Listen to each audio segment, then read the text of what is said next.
ఇదైతే నా style of paneer curry. నేను 2, 3 వెరైటీలు చేస్తాను. దాంట్లో ఇదొకటనమాట. సో, ఇప్పుడు నేను తీసుకున్నదైతే వీగన్ పన్నీర్ అనమాట.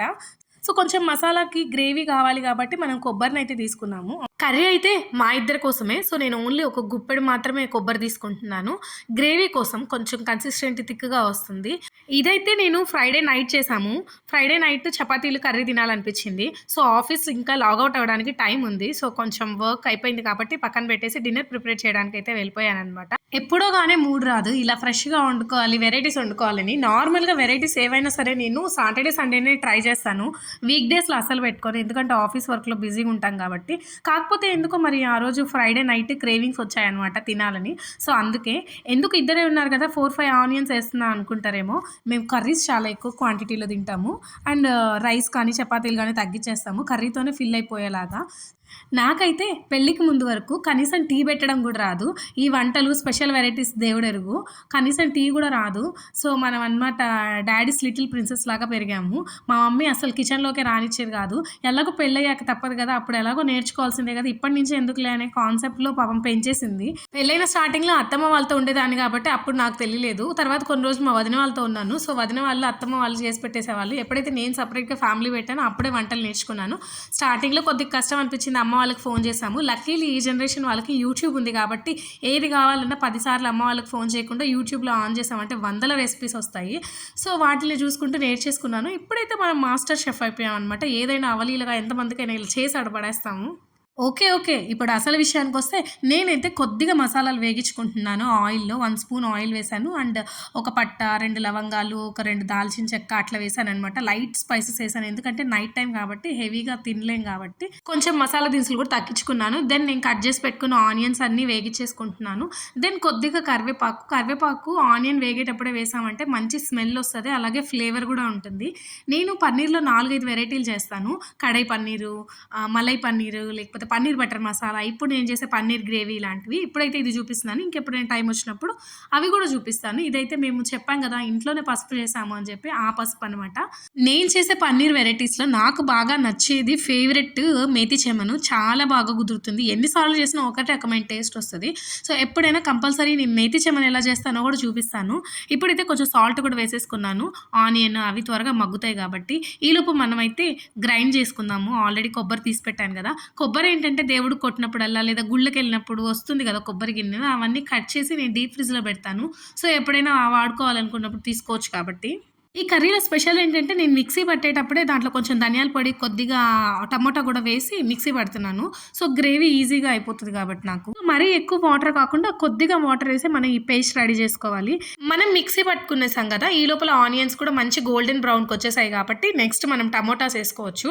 టమోటాస్ వేసిన తర్వాత ఒక్కసారి కలిపేసి మూత గాని పెట్టామంటే ఆ వాటర్‌లో బాగా మగ్గిపోయి మంచి గ్రేవీ టైప్‌లో ఫార్మ్ అవుతది. సో, కూర ఇలా అవుతుండగానే నేను పక్కనే చపాతీలకు కావాల్సిన పిండి కూడా తడిపి పెట్టేసుకుంటున్నాను. చపాతీ పిండికి కొంచెం నానితే బాగొస్తదంటారు కదా! సో, కొంచెం హాఫ్ అన్ అవర్ ముందైనా కలిపి పెట్టేసుకుంటే బావుంటది. ఈ కర్రీ అవ్వడానికి నాకు ఎలాగో హాఫ్ అన్ అవర్ పడతది కాబట్టి సైమల్టేనియస్‌గా నేను చపాతీ పిండి కూడా కలిపేస్తున్నాను. మా వారికి యాక్చువల్లీ పుల్కాలు ఇష్టము చపాతీల కంటే. నేను పుల్కా చాలా అంటే చాలా చేస్తాను. యాక్చువల్లీ నేర్చుకున్నాననమాట నేను. ఫ్యామిలీ పెట్టిన కొత్తల్లో పాపం తనకిష్టం కదా అని చెప్పి ట్రై చేసేదాన్ని గానీ, అయి మాడిపోయిన అప్పడాల్లాగా పటపటా అంటా వచ్చేటివి. స్మూత్‌నెస్సే ఉండేవి కాదు. అయితే మేము రాయవేలూరులో ఉన్నాము తమిళనాడులో. నా పక్కన ఇంట్లో ఉన్న వాళ్ళు నార్త్ ఇండియన్స్ అనమాట. సో, వాళ్ళ దగ్గర నేను పుల్కా ఎలా చేయాలి, ఎలా కలపాలి పిండి, ఎలా కాల్చాలి అనేది నేర్చుకున్నాను. అండ్ ఇప్పుడు ఎక్స్‌పర్ట్ అయిపోయాననమాట. ఇప్పుడైతే కర్రీలో నేను టమోటా గూడా బాగా మగ్గిపోయాయి కాబట్టి, మనం ఇందాక కలిపి పెట్టుకున్న కొబ్బరి, టమోటా, ధనియాల పొడి పేస్ట్ ఏస్తున్నాను. సో, అది బాగా ఆయిల్ సెపరేట్ అయ్యేదాకా బాగా పచ్చి వాసన పోయేదాకా వేగించుకోవాలి. నేను వంటలు స్టార్ట్ చేసిన తర్వాత నేర్చుకున్న విషయం ఏంటి అంటే, ఏ కర్రీ చేయడానికైనా సరే కొద్దిగా టైం పడతది. అట్లా గాకుండా హైలో పెట్టేసి దడబుడా అంటే ఒక 5 నిమిషాలు, 10 నిమిషాల్లో వంట చేసి పడేసామంటే ఆ టేస్ట్ కూడా అలానే ఉంటది.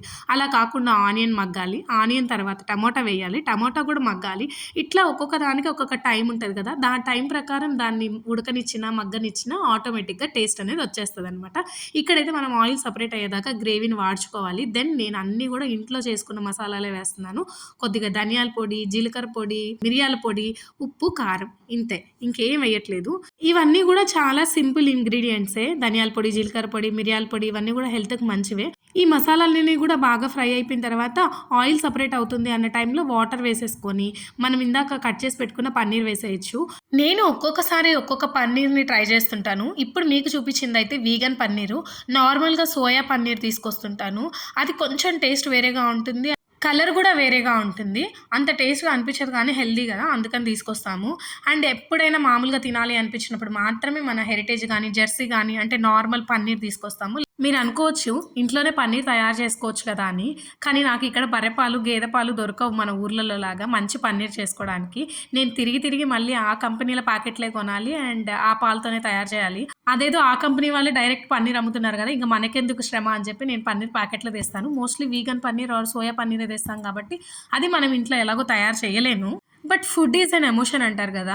మనం ఎవరికైనా మంచిగా వండి పెట్టాము, ప్రేమగా వండి పెట్టాము అంటే వాళ్ళు ఆటోమేటిక్‌గా మనకు కనెక్ట్ అయిపోతారు. పన్నీర్ ముక్కలు ఎప్పుడు కూడా లాస్ట్‌లో వేసామంటే అవి సాఫ్ట్‌గా ఉంటాయి అండ్ మసాలాలు పీల్చుకుంటాయి. మొత్తానికి నా డెలిషియస్ పన్నీర్ కర్రీ అయితే రెడీ అయిపోయింది. టైం అయితే 9, 10 అయింది. నాకు ఇంకా కూడా 20 మినిట్స్ ఉంది లాగౌట్ చేయడానికి. సో, ల్యాప్‌టాప్ అక్కడ పెట్టేసి చపాతీలయితే వచ్చి చేసేసాను. అండ్ ఫైనల్లీ 9:30 అయిపోయిన తర్వాత లాగౌట్ చేసేసి సిస్టమ్ పక్కన పెట్టేసి హాయిగా ఫ్రెష్ అప్ అయిపోయి yummy tasty paneer curry with chapatis and onion ఇంకేం కావాలి లైఫ్‌కి. అండ్ పక్క రోజు సాటర్‌డే, సండే అంటే వీక్ ఆఫ్. లేట్‌గా లేసినా ఏం పర్లేదు కాబట్టి మంచి మూవీ చూసుకుంటూ హ్యాపీగా మా డిన్నర్‌నయితే ఎంజాయ్ చేసేసామనమాట. మీకందరికీ ఈ వీడియో నచ్చిందనుకుంటున్నాను. మీరు కూడా నెక్స్ట్ వీక్ ఈ పన్నీర్ కర్రీని ట్రై చేసి మీ ఇంట్లో మీకిష్టమైన వాళ్ళకి తినిపిస్తారనుకుంటున్నాను. Thank you so much for watching. Bye bye. Hope you enjoyed.